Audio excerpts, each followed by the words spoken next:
All right, we're in the middle of cold and flu season, and babies can develop some really tough symptoms. Dina standing by learning more about helping your kids clear their sinuses. Yes, and so we sadly just experienced this at our house, but UC Davis actually put out a video simultaneously the same week, so it was very timely.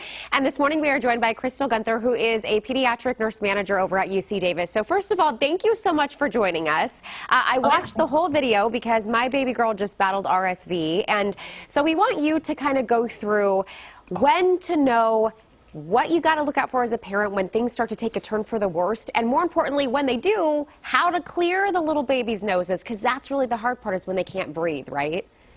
Yes, that is the hardest part and what gets them into the most trouble. So thank you for having me. The important things to monitor for your kids at home are how they're breathing and how much kind of nose congestion and mucus that they have. They can't blow their nose or clear their secretions, so it's really on us to help them out. There's a couple of different ways to do it. If you see the video, we have these nasal aspirators that you can depress down and use to pull their nose out, and there's that's the bulb syringe. And there's also these nose Fritas, like you're seeing on the screen, that are really good because they're more of like an active suction that can get a lot of mucus out quicker, and you can be done suctioning your baby sooner. But you really want to make sure that you're watching how fast they're breathing, if they're turning blue, if they're using their nose a lot to breathe, and if they're not peeing. Because the biggest thing that happens is when they can't coordinate their feeding and their breathing through their nose, they're not going to eat. And so you don't want to add getting dehydrated to the list of problems.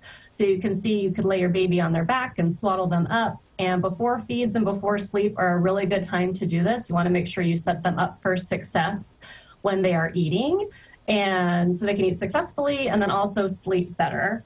And if you get to a point where you notice those kind of worsening in breathing, then you would definitely reach out to your healthcare provider. If they're turning blue or anything scary like that, then you would definitely want to take them to the emergency department. Absolutely. And one thing that I know I shared, that I used the nose Frida because my bulb syringe was not strong enough, and I was doing it right. You suppress it, put it in the nose, and then pull, right? But it wasn't as strong as the nose Frida was, and my parents were going, what the heck is a nose Frida? You suck the snot. So is this safe? Because this might be a newer method for some folks that maybe haven't seen it. No, you're absolutely right. And RSV causes a ton of mucus. So the better you keep their airway clear, the better your child can breathe. So you just have this thing, and then you and your lungs are the suction machine. And when they come into the hospital, you're using the suction that's connected to the wall that's super powerful.